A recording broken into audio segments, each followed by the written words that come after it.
नमस्ते students, student talk channel में आपका स्वागत है। अब हम कक्षा 10 की गणित की बोर्ड एग्जाम की तैयारी कर रहे हैं।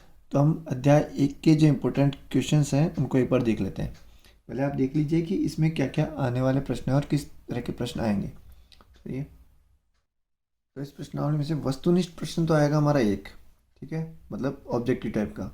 अति लघुतरात्मक प्रश्न वो भी एक आएगा। लघुतरात्मक प्रश्न हमारे इसमें एक आएंगे। और इस तरह से कुल अंक जो हो गए वो 4 हो जाएंगे, मतलब एक एक नंबर तो इसका, एक नंबर इसका, एक नंबर इसका, और लघुतरात्मक प्रश्न आएगा 2 अंक का। तो उसी के आधार पर हम तैयारी करेंगे कि कौन सा प्रश्न किस नंबर पर आएगा, जिससे हमारा पूरा पेपर तैयार हो जाए। चलिए, ये भी देख लेते हैं कि भाई किस नंबर पे मॉडल पेपर पे जो क्वेश्चन दिए हुए हैं वो किस तरीके से दिए हुए हैं। अब जो इस बार आरबीएससी ने जो मॉडल पेपर निकाला है उसमें क्वेश्चन नंबर पहले का पहला, क्वेश्चन नंबर तीसरे का पहला और क्वेश्चन नंबर 4, ये प्रश्नों के क्रमांक उन्होंने दिए हैं। तो इस नंबर के प्रश्नों को हम हल करेंगे। पहले हम जिसमें इंपॉर्टेंट टॉपिक है उसको हम देख लेते हैं कि क्या क्या इंपॉर्टेंट टॉपिक्स हैं, ठीक है। उसके बाद हम इन सवालों को सॉल्व करेंगे। तो पहला इंपॉर्टेंट टॉपिक है जो इसकी डेफिनेशन हमारे आ सकती है एग्जाम में, वो है अति अंकगणित की आधारभूत प्रमेय। तो यहाँ से आप जो चीज़ें हैं वो इसको नोट करना शुरू कर दें कि इस वीडियो के थ्रू अपन पूरा जो सब्जेक्ट है, पूरा जो चैप्टर है उसको अच्छे से पढ़ लें और उसकी मेन मेन बातों को देख लें। अगर आपने पूरा चैप्टर नहीं देख पाए हैं आप अभी, तो फिर आप क्या कर सकते हैं कि केवल इस वीडियो को देखने के बाद भी आपको चैप्टर की अच्छी समझ हो जाएगी। तो पहली जो हमारा टॉपिक है वो है अंकगणित के आधारभूत प्रमेय। ये क्वेश्चन अति लघुतरात्मक प्रश्न में भी आ सकता है, लघुतरात्मक में भी आ सकता है। अंकगणित के आधारभूत प्रमेय क्या है, सीधा का सीधा से लिख के तो आप क्या लिखेंगे कि प्रत्येक भाज्य संख्या को, अच्छी डेफिनेशन है, कोई ज़्यादा टफ डेफिनेशन नहीं है, याद कर लीजिए आप। प्रत्येक भाज्य संख्या को, प्रत्येक भाज्य संख्या को अभाज्य संख्या के गुणनखंडों के रूप में, अभाज्य संख्याओं के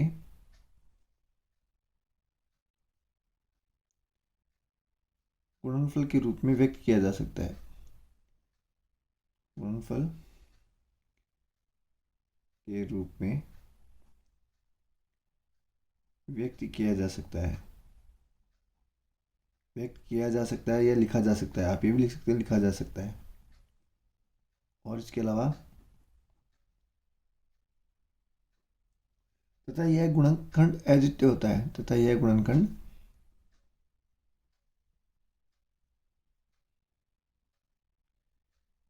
संख्याओं के क्रम के बिना अद्वितीय होता है। संख्याओं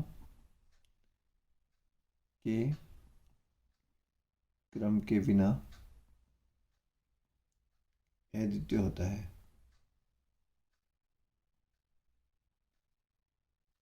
क्या मतलब इसका कि जैसे मान लीजिए एक भाज्य संख्या है 6, तो 6 को मैं क्या लिख सकता हूँ, 6 को लिख सकता हूँ 2 गुणा 3। ये भी अभाज्य संख्या है और ये भी अभाज्य संख्या है। तो पहली लाइन तो ये होगी कि प्रत्येक भाज्य संख्या को अभाज्य संख्याओं के गुणनफल के रूप में व्यक्त किया जा सकता है, तथा यह गुणनखंड संख्याओं के क्रम के बिना, क्रम मतलब आगे पीछे हो सकता है, 3 गुणा 2 लिखेंगे तो भी 6 ही आएगा, और 2 गुणा 3 लिखेंगे तो भी 6 आएगा। इस तरीके से मान लीजिए कोई दूसरी संख्या आ गई हमारे पास, आ गई जैसे 10, तो हम इसको क्या लिखते हैं 2 गुणा 5। तो ये भी ये भाज्य संख्या है जिसको अभाज्य संख्या के रूप में व्यक्त किया जा सकता है। कोई संख्या आ गई 40, तो 2 गुणा 2 गुणा 2 गुणा 5, तो इसको भी हम अभाज्य संख्या के रूप में व्यक्त कर सकते हैं। तो ये बड़ी इंपॉर्टेंट है कि ये कहाँ जरूरत पड़ेगी हमको इस डेफिनेशन की, एचसीएफ निकालने में, एलसीएम निकालने में, और हमको जो संख्या गुणनफल वाला कॉन्सेप्ट है उसको करने में हेल्प मिलेगी इसके थ्रू। तो देख लेते हैं आगे क्वेश्चन किस तरीके से आ सकते हैं। सवाल ये है कि 1260 के अभाज्य गुणनखंडों को घातांक के रूप में लिखिए। हल कैसे करेंगे, 1260 का हमको अभाज्य गुणनखंड करना है। आप एग्जाम कॉपी में भी इस तरह से कर सकते हैं कि चाहे तो आप इसको वहीं पे लिख लें, 2 से डिवाइड किया, क्योंकि कई का अंक 0, एक अंक 0, 2, 4, 6, 8 हो तो 2 का भाग जाता है, तो 2 का भाग दिया, ये आ गया 6 30 टाइम्स। ये का एक अंक 0 है तो फिर 2 से भाग दिया, ये हमारे गया 3 6 5 365 टाइम्स। उसके बाद हमने फिर से इसमें अंकों को जोड़ा, 6 और 3 9, 9 और 5, 9 और 5 हमारे हो गए 14। तो यहाँ गलती हो गया, इसका आएगा 3 115, ठीक है। अब इसमें 2 का भाग नहीं जाएगा क्योंकि इकाई अंक क्या आ गया 5, इकाई अंक 5 आ गया तो 2 का भाग नहीं जा सकता। इकाई अंक 0 2 4 6 8 हो तो ही 2 का भाग जाता है। 3 का भाग देंगे, 3 का भाग देने का नियम क्या है, अंकों को जोड़िए, 3 और 1 4, 4 और 5 9, 9 में 3 का भाग जाता है, मतलब इस संख्या में 3 का भाग जाएगा। अब मैंने इसमें 3 का भाग दे दिया, कितनी बार गया 105 बार। फिर अंकों को फिर जोड़ा, 5 और 1 6, 6 में 0 जोड़ा तो 6, 6 में 3 का भाग जाता है तो संख्या में फिर 3 का भाग जाएगा। 3 का भाग दिया, कितनी बार गया ये 35 टाइम्स, 35 बार। अंकों को फिर जोड़ा, 3 और 5 8, 8 में 3 का भाग नहीं जाता, इसका मतलब 35 में 3 का भाग नहीं जाएगा। तो अब किसका भाग देंगे, हम भाग देंगे 5 का। इकाई अंक 0 या 5 होता है तो संख्या में 5 का भाग जाता है, इसका मतलब 35 में 5 का भाग जाएगा। कितनी बार गया 7 बार। 7 एक अभाज्य संख्या है, इसमें खुद का ही भाग जाएगा तो 7 एकम 7, ये हमारा अभाज्य गुणनखंड हो गया है। तो हम 1260 को किस तरीके से लिखेंगे, 1260 इज इक्वल टू 2 गुणा 2 गुणा 3 गुणा 3 गुणा 5 गुणा 7। इसको थोड़ा और अच्छे से लिखेंगे क्योंकि हम 10th क्लास में आ गए हैं तो सही ढंग से लिखेंगे। 2 2 बार है तो 2 की घात 2 गुणा 3 2 बार है तो 3 की घात 2, 5 एक बार है तो 5 की घात 1, इसको लिखने की ज़रूरत नहीं है। 7 एक बार है तो 7 की घात 1, जिसको लिखने की ज़रूरत नहीं है। इसमें ये सवाल भी पूछ सकता है कि घातों का योग बताइए, ठीक है, अभाज्य संख्याओं की, अभाज्य गुणनखंड की घातों का योग बताइए। तो घातों का योग कितना हो जाएगा, गिन लीजिए, 2 और 2 4, 4 और 1 5 और 1 6। वस्तुनिष्ठ में ये प्रश्न आ सकता है। मॉडल पेपर में हमको दिया गया है, ये मॉडल पेपर का ये तीसरे का पहला प्रश्न है, ठीक है। तो ये हमारा 1 नंबर का प्रश्न इस तरीके से आ सकता है। तो आपको अभाज्य गुणनखंड करना तो आना ही चाहिए। दूसरा प्रश्न देख लेते हैं। एचसीएफ और एलसीएम में आपकी कैसी पकड़ है, इसको देखने के लिए दो पूर्णांक दे सकता है, उनके एचसीएफ और एलसीएम ज्ञात करने के लिए कहा जा सकता है। और इसमें एक फॉर्मूला जो है वो है दो संख्याओं का गुणनफल बराबर एचसीएफ इंटू एलसीएम। ये बड़ा इंपॉर्टेंट फॉर्मूला है, तो इसके आधार पर एक सवाल भी आ सकता है। तो पहले तो हम एक सवाल हल कर लेते हैं कि भैया 510 और 92 के एचसीएफ एलसीएम को ज्ञात कीजिए तथा इसकी जाँच कीजिए कि दो संख्याओं का गुणनफल बराबर एचसीएफ इंटू एलसीएम है। तो पहले हम क्या करेंगे, 510 का अभाज्य गुणनखंड करेंगे। इकाई का अंक 0 है, इसका मतलब 2 का भाग दे सकते हैं, 2 का भाग दिया तो 255 बार गया, या भाग दे के देखेंगे खुद। फिर इकाई का अंक 5 आ गया, इसका मतलब 2 का भाग नहीं जाएगा इसमें। अब हम क्या करेंगे, इसमें हम भाग देंगे, 3 का भाग देने की कोशिश करेंगे, अंकों को जोड़ेंगे, 5 और 5 10, 10 में 2 जोड़े तो 12, 12 में 3 का भाग जाता है, मतलब इस संख्या में 3 का भाग जाएगा। 3 का भाग देंगे, कितनी बार जाएगा, 3 का भाग हमने दिया तो 85 टाइम्स गया, 85 बार। 85 में अंकों को जोड़ा, 8 और 5 13, 13 में 3 का भाग नहीं जाता है तो इसमें 3 का भाग नहीं जाएगा। अंकों को जोड़ेंगे, अंकों को जोड़ने के बाद 3 का भाग नहीं गया तो उसके बाद किसका चेक करेंगे, 5 का। इकाई का अंक 5 है तो 5 का भाग जाएगा। यदि इकाई का अंक 0 या 5 हो तो संख्या में 5 का भाग जाता है। 5 का भाग दिया, 17 बार गया, और 17 एक अभाज्य संख्या है तो 17 में केवल 17 का ही भाग जाएगा। तो 510 का जो हुआ हमारा अभाज्य गुणनखंड वो हो गया 2 गुणा 3 गुणा 5 गुणा 7। दूसरी हम संख्या ले लेंगे 92, 92 का अभाज्य गुणनखंड करेंगे। सबसे पहले 2 का भाग देंगे, कितनी बार गया 46 बार। इकाई अंक 6 है तो 2 का भाग जा सकता है, 2 का भाग दिया 23 बार। हम जानते हैं कि 23 एक अभाज्य संख्या है तो 23 में 23 का भाग जाएगा एक बार। तो इस तरह से 92 का जो अभाज्य गुणनखंड हो गया है वो हो गया है 2 गुणा 2 गुणा 23। इसको मैं क्या लिखता हूँ, 2 की घात 2 गुणा 23। अब मुझे क्या निकालना है, एचसीएफ और एलसीएम। तो एचसीएफ लिखने के लिए आप इस तरीके से लिखेंगे, एचसीएफ और दोनों संख्याएं ब्रैकेट में लिख देंगे कोमा लगाकर, ताकि क्लियर हो जाए कि भाई इन दोनों का एचसीएफ निकालना है। इस तरीके से निकालेंगे। एचसीएफ का मतलब है कि वो चीज़ जो दोनों में कॉमन है और मिनिमम है, ठीक है। जैसे 2 और 2 की घात 2 दोनों में है, लेकिन मिनिमम कौन है, 2 की घात 1, तो इसका 2 आ गया। अब इसमें 3 है लेकिन इसमें 3 नहीं है, नहीं लिखेंगे। 5 है, इसमें 5 नहीं है, नहीं लिखेंगे। 7 इसमें और इसमें नहीं है तो 7 भी नहीं लिखेंगे। 23 इसमें है लेकिन उसमें नहीं है तो 23 भी नहीं लिखेंगे। तो एचसीएफ तो आ गया 2। फिर से देख लीजिए, वो संख्या हमको लिखनी है एचसीएफ में जो दोनों में है और कम बार है, ठीक है। जैसे दोनों में है लेकिन कम बार कौन सा है, एक, ये 2 बार, एक बार ही है तो एक बार ही आएगा। एलसीएम, एलसीएम में इसका जस्ट अपोजिट करेंगे, दोनों में है और ज़्यादा बार है, ठीक है। अगर दोनों में नहीं भी है तो जो है उसको पूरी को लिखना है। जैसे 2 की घात 2 दोनों में है, सॉरी 2 इसमें भी है और इसमें भी है, लेकिन ज़्यादा बार कौन सा है, 2 की घात 2 वाला, 2 की घात 2 लिखेंगे। और जो बच गए उनको भी लिखेंगे, 3 बच गया, 5 बच गया, 7 बच गया और ये 23 बच गया। इन सबको हम मल्टीप्लाई करेंगे। समय को बचाने के लिए मैं डायरेक्ट लिख रहा हूँ। इसका मल्टीप्लिकेशन आ रहा है 23,460। तो ये हमारा HCF हो गया और LCM हो गया। ठीक है, अब आगे क्या लाइन लिखी है, लिखनी है दो संख्याओं का गुणनफल बराबर HCF इंटू LCM। तो हम लिखेंगे सत्यापन। देखो कॉपी में हम जितना सुंदर तरीके से काम करेंगे उतने ही अच्छे नंबर आएंगे। भाई मान लिया कि 2 नंबर का प्रश्न है तो मैक्सिमम 2 नंबर ही दिए जा सकते हैं, लेकिन उससे एग्जामिनर के ऊपर एक अच्छा इम्पैक्ट जाता है, अच्छा प्रभाव होता है कि ये बच्चे को कुछ आता है और ये अच्छे से लिखता है। तो अच्छे से आप लिखने की कोशिश कीजिए। सत्यापन करेंगे, HCF 510 92 गुणा LCM 510 92 बराबर HCF कितना है 2, LCM कितना है 23,460। मुझे ये प्रूव करना है कि इन दोनों का गुणनफल इन दोनों के गुणनफल के बराबर है, तो ये संख्या बननी चाहिए। मैं इसको इसी रूप में लिखता हूँ 2 गुणा, इसको करने का ये भी तरीका है कि आप इन दोनों को गुणा कर लें और इनका गुणनफल और इन दोनों का गुणनफल निकाल लें। पर और भी अच्छे तरीके से हम कैसे करेंगे, 23,460 है, ये पूरा 23,460 है ना, इस 23,460 को इस तरह से लिखेंगे 2 की घात 2 गुणा 3 गुणा 5 गुणा 7 गुणा 23। अब देखिए 2 3 5 और 7 इनको मैं एक साथ लिख लेता हूँ। क्यों लिख लेता हूँ, क्योंकि यहाँ पे आ रहे हैं 2 3 5 गुणा 7 और 2 की घात 2 गुणा 23, इसको एक साथ लिख लिया। ये कितना बनेगा, 2 को 3 से गुणा करेंगे, 5 से गुणा करेंगे और फिर 7 से गुणा करेंगे तो ये बनेगा 510 गुणा, इन दोनों गुणा करेंगे तो हमने देख लिया 92 ही आएंगे, 92 आ गया बराबर दो संख्याओं का गुणनफल। ये हमारा सत्यापन हो गया इसका। ठीक है, बड़ा ही आसानी से हो गया काम। इसमें क्या हो सकता है और सवाल, इसमें ये हो सकता है कि वो दो संख्याओं में से या तो HCF दे दे, LCM दे दे और एक संख्या को गायब कर दे, या फिर ये 4 लोग हो गए, 1 2 HCF का मान और LCM का मान, इन चारों में से एक संख्या को गायब कर दे, किसी को भी एक मान को गायब कर दे और 3 देकर उस एक संख्या का मान पूछ ले। एक क्वेश्चन वैसा भी कर लेते हैं हम, किस तरीके से करेंगे। सवाल आ गया HCF 306 और 657 बराबर 9 दिया गया है, LCM 306 और 657 ज्ञात कीजिए। तो हम जानते हैं कि देखिए इसको कितना बड़ा करके लिख सकते हैं, जैसे मैं ये लिख सकता हूँ कि भैया माना A बराबर 9, B बराबर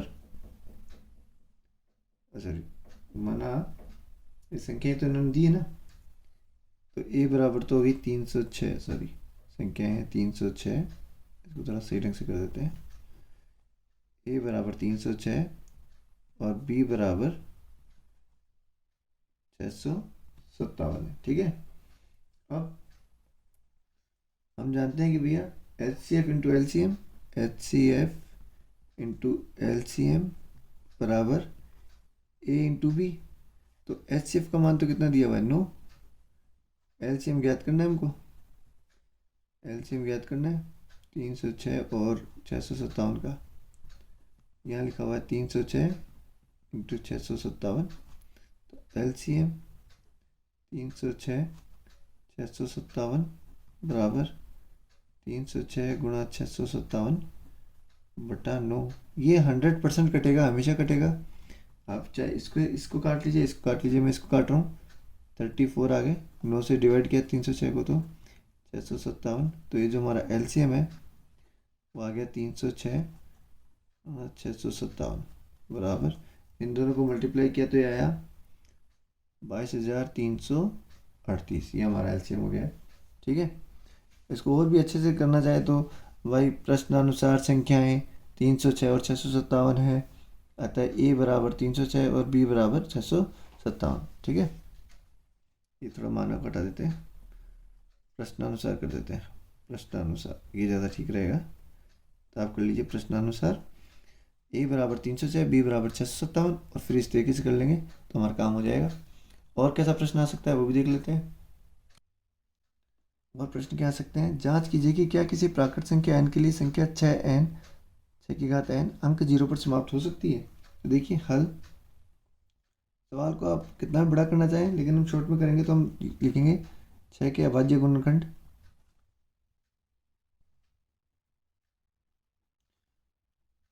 के अभाज्य गुणनखंड बराबर 2 गुणा 3। तो 6 की घात n के अभाज्य गुणनखंड, देखिए कॉपी चेक करने वाले को आपका जो आपके कॉन्सेप्ट जो है दिमाग में, जो सवाल को करने का तरीका है, वो उसके समझ में आना चाहिए। आप उसमें चाहे बहुत सारी भाषाएं लिखी है, कैसे भी करिए, लेकिन बात समझ में आनी चाहिए। अब देखिए हम अपने जनरल वे के लिए कर रहे हैं यहाँ पे, रफ कार्य में आपको समझने के लिए, कि किसी भी संख्या के लास्ट में आने के लिए 2 और 5 उसके अभाज्य गुणनखंड में होने चाहिए, क्योंकि 2 पंजे 10। एक अंक तभी जीरो आ सकता है जब 2 भी हो और 5 भी हो। यहाँ पर 2 ही है, 5 नहीं है। तो हम लिखेंगे क्योंकि 6 की पावर n के अभाज्य गुणनखंड में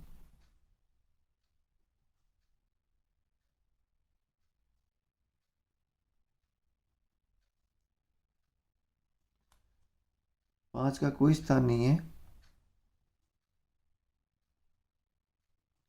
बाकी जिस तरीके से आपने पढ़ा है, आपको आपके क्लास टीचर ने जिस हिसाब से, सब्जेक्ट टीचर ने जिस हिसाब से पढ़ाया है, आपको उसके ऊपर फोकस करना है।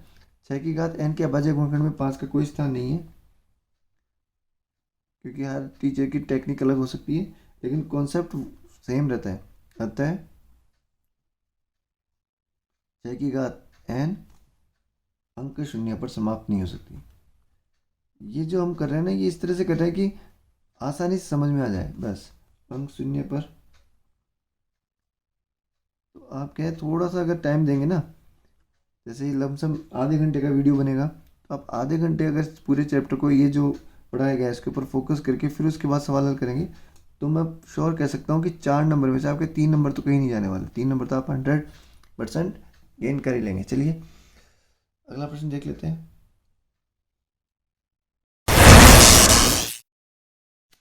व्याख्या कीजिए कि 7 गुणा 11 गुणा 13 प्लस 13 भाज्य संख्या क्यों है। देखिए हल हम क्या लिखेंगे, 7 गुणा 11 गुणा 13 प्लस 13। 13 इसके पास भी है, 13 इसके पास भी है, बीच में प्लस का निशान है, तो हम 13 को कॉमन ले लेते हैं। 13 कॉमन ले लिया मैंने, तो आगे 7 गुणा 11 गुणा 1 प्लस 1। 13 कॉमन आ गया तो 1 बच गया नहीं। तो देखिए यहाँ 13 जो है इसके गुणनखंड के रूप में आ गया।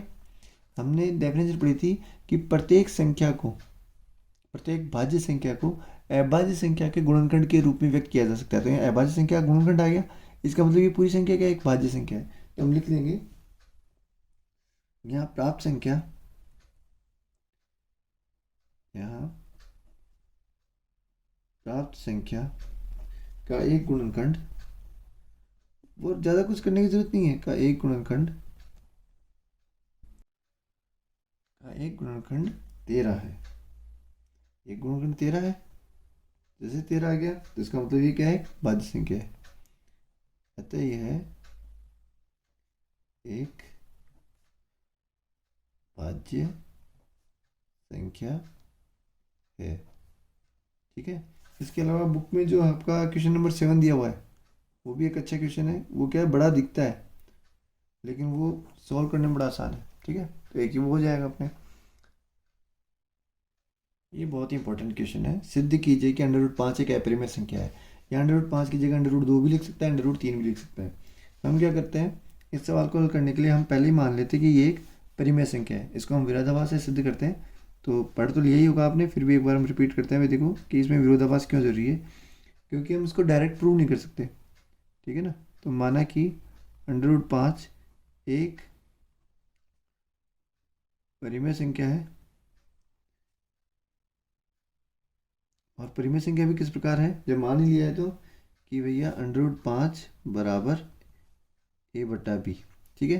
किताब में r/s करके किया हुआ है, फिर बोला गया है कि भैया इन दोनों में कुछ कॉमन गुणनखंड है, उसके बाद a/b पे आया है। हम इसको डायरेक्ट लिख सकते हैं इसलिए √5 बराबर √5 को हम a/b के रूप में व्यक्त कर सकते हैं।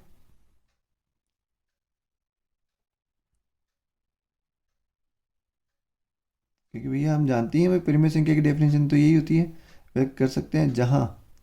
अब ये जो जहाँ है, ये इंपॉर्टेंट चीज़ है मैथ्स में, ये जहाँ बहुत काम का आ जाता है। ये आगे जो हम लाइन लिखते हैं, जहाँ a व b पूर्णांक संख्या है, a व b पूर्णांक संख्या है, तथा सह अभाज्य है। पूर्णांक संख्या है, ये लाइन बहुत ज़्यादा ज़रूरी है। तथा सह अभाज्य का मतलब हुआ कि इन दोनों में कोई भी चीज़ कॉमन नहीं है। ठीक है, मतलब इनको हम काट नहीं सकते आपस में। जैसे मैं आपको समझाऊं कि जैसे 8/12 लिखा हुआ है, तो इसमें भी 4 का भाग जाता है, इसमें भी 4 का भाग जाता है। तो ये सहभाज्य संख्या है। लेकिन संख्या लिखी हुई है 5/9, तो इसमें न, इस संख्या में 5 का भाग जाता है लेकिन इसमें नहीं जाता, इसमें 3 का भाग जाता है लेकिन इसमें नहीं जाता। तो इसको हम क्या कहते हैं, सहभाज्य। तो इसका मतलब इनमें कोई भी गुणनखंड क्या है, कॉमन नहीं है।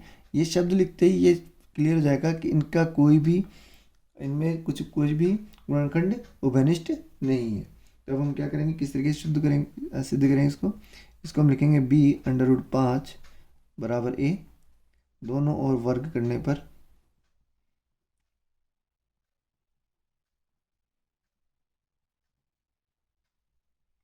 वर्ग का मतलब स्क्वायर कर दिया। स्क्वायर किया तो b का तो हो गया b², √5 का स्क्वायर हो गया 5, a का हो गया a²। ठीक है, अब अपने एक प्रमेय जो है वो ये पढ़ी हुई है, बुक में है वो प्रमेय क्या है उसको देख लेते हैं एक बार। इसको मैं नंबर दे देता हूँ 1।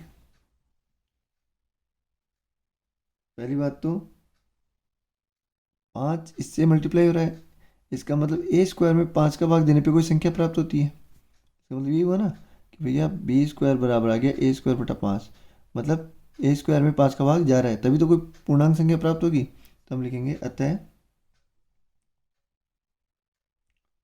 5 a² से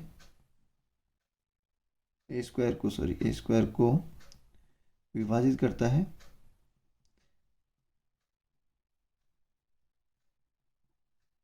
तथा अब a² को विभाजित करता है, इसका मतलब ये a को विभाजित करेगा। तो ये लाइन को, प्रमेय वाली लाइन है वो हमको लिखनी पड़ेगी, क्योंकि ये लाइन तो होगी। अब आगे क्या चल रहा है जो देखते हैं, क्योंकि या फिर हम जानते हैं कि, या प्रमेय के अनुसार, कोई भी शब्द आप लिख सकते हैं, आप ये भी लिखते हैं प्रमेय के अनुसार, प्रमेय के अनुसार। ये लाइन भी लिख सकते हैं आप एग्जाम में, ये कोष्टक में लिखने का मतलब है कि ये भी लिख सकते हैं। या हम जानते हैं कि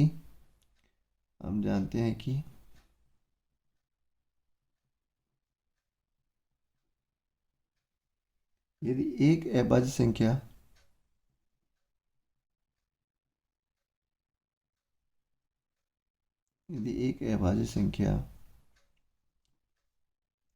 p a² को विभाजित करती है, तो p a को भी विभाजित करेगी।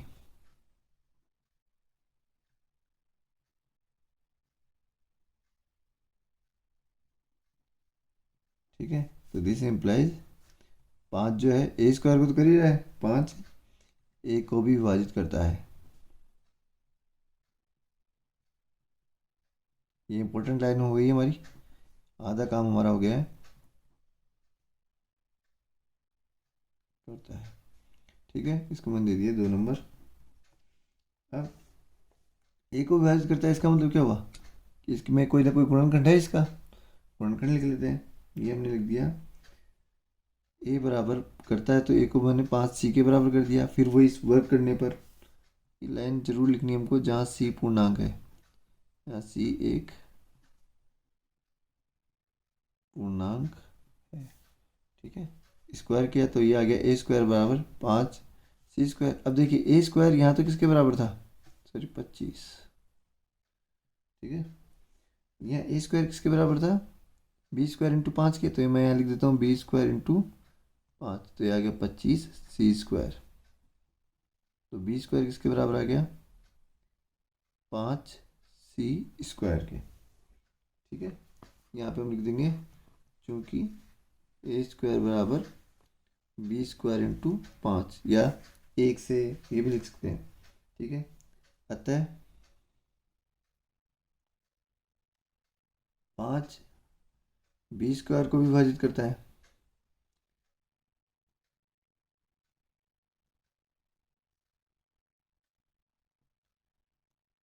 ठीक है, और अब ये 5 b² को विभाजित करता है तो ये कि यही प्रमेय फिर होगी कि भैया जैसे p a² को विभाजित करता है तो p a को भी विभाजित करता है, इस तरीके से 5b² को विभाजित करता है तो 5b को विभाजित करेगा।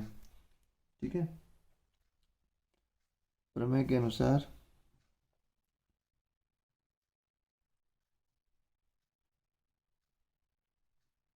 अब वो पूरी लिखने की जरूरत नहीं है, आप डायरेक्ट लिखते हैं कि भैया 5b को भी विभाजित करता है। अब देखिए 5 जो है वो a को भी विभाजित करता है, 5b को भी विभाजित करता है। और जब हमने शुरुआत की थी तो हमने कहा था कि a और b क्या है, सहअभाज्य। इसका मतलब हमने जो कल्पना की थी वो क्या थी, गलत। ठीक है भाई, सहअभाज्य है इसका मतलब कुछ कॉमन नहीं आना चाहिए था, लेकिन कॉमन आ रहा है 5, इसमें भी 5 आ रहा है और 5 a में भी 5 का भाग जा रहा है और b में भी 5 का भाग जा रहा है। अतः हमारी कल्पना जो है वो त्रुटिपूर्ण है। अब ये हो गया हमारा 2 नंबर, तो ये हो गया 3। इसको मैं लिख देता हूँ यहाँ पे 2 व 3 से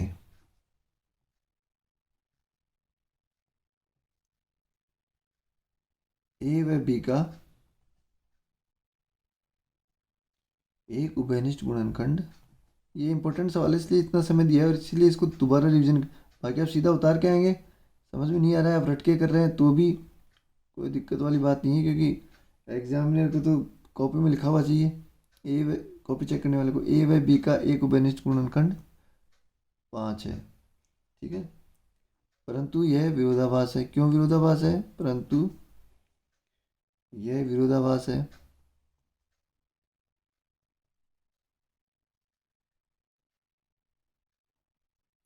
अतः हमारी कल्पना क्या है, त्रुटिपूर्ण है। अतः हमारी कल्पना त्रुटिपूर्ण है। मैं यही करने की कोशिश कर रहा हूँ ताकि नेक्स्ट पेज पे नहीं जाना पड़े। अतः हमारी कल्पना त्रुटिपूर्ण है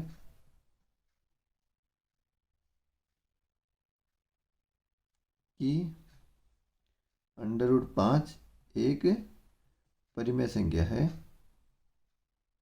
ये कल्पना जो हमने की थी कि √5 एक परिमेय संख्या है, ये क्या है, हमारी त्रुटिपूर्ण कल्पना है, गलत कल्पना है, असत्य कथन है।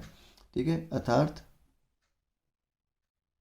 √5 एक अपरिमेय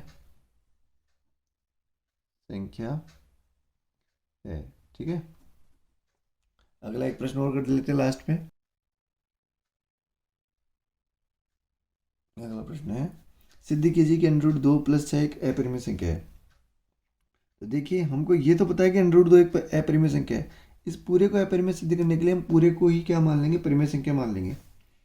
माना ये भी हम विरोधाभास से ही करेंगे, माना कि √2 + 6 एक, हर एक सवाल के लिए आपको ऐसे करना है जिसमें परिमेय संख्या के साथ कोई अपरिमेय संख्या गुणा हो, भाग हो, जुड़ रही हो या घट रही हो, अपरिमेय संख्या है। इसलिए √2 + 6 = a/b। ये लिखने के बाद वही लाइन हम याद रखेंगे जहाँ a व b पूर्णांक है तथा सहअभाज्य है। ये लाइन तो हमको ध्यान रखनी ही है, सहअभाज्य है। ठीक है, अब मैं क्या करूँगा, पहले 6 को उधर भेजूंगा तो √2 = a/b - 6। लघुत्तम लेके हल करूँगा तो बटे में तो आ गया b, ये बन गया a - 6b। ठीक है, तो ये क्या हुआ, अपरिमेय संख्या थी, सॉरी परिमेय संख्या थी। परिमेय संख्या में परिमेय संख्या जोड़ेंगे तो परिमेय बनेगी, तो इसका मतलब ये क्या आया, परिमेय संख्या। ये क्या आ गया, एक परिमेय संख्या। परंतु हम जानते हैं कि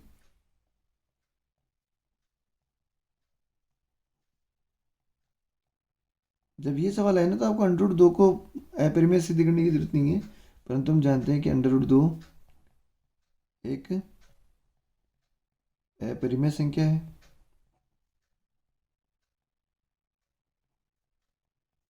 अतः हमारी कल्पना जो है वही त्रुटिपूर्ण है, जो कि विरोधाभासी है।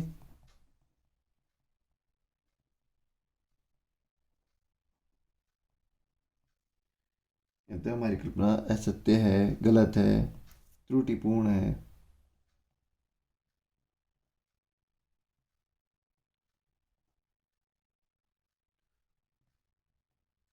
ये हमने इस तरह से करने की कोशिश की कि शॉर्ट में आपको सारा चैप्टर समझ में आए। अर्थात 6 + √2 एक अपरिमेय संख्या है। ठीक है, ये हमारा चैप्टर हो गया है। चैप्टर के मोस्ट इंपॉर्टेंट क्वेश्चन हमने ले लिए हैं। संख्याएं बदल सकती हैं, जैसे इसमें संख्या बदल के आ सकती है, यहाँ संख्या बदल के आ सकती है। तो आप अच्छे से पढ़ें, 100% बहुत अच्छे नंबर आने वाले हैं हमारे। ठीक है, फिर मिलेंगे नेक्स्ट वीडियो में। अगर वीडियो अच्छा लग रहा हो तो वीडियो को लाइक कर लें और चैनल को सब्सक्राइब कर लें, क्योंकि पूरे सारे जितने भी चैप्टर हैं उन सभी चैप्टर के इम्पोर्टेंट्स को, टॉपिक्स को हम 30 मिनट में एक बार कॉपी में ले लेंगे। और आप भी अपने हाथ से सवालों को सॉल्व कीजिए, क्योंकि मैथ्स हाथ से करने वाला काम है, रटने वाली चीज़ नहीं है। 2-4 सवालों को करेंगे तो मैथ्स बड़ी ईजी हो जाएगी। चलिए फिर मिलते हैं नेक्स्ट वीडियो में। Thank you.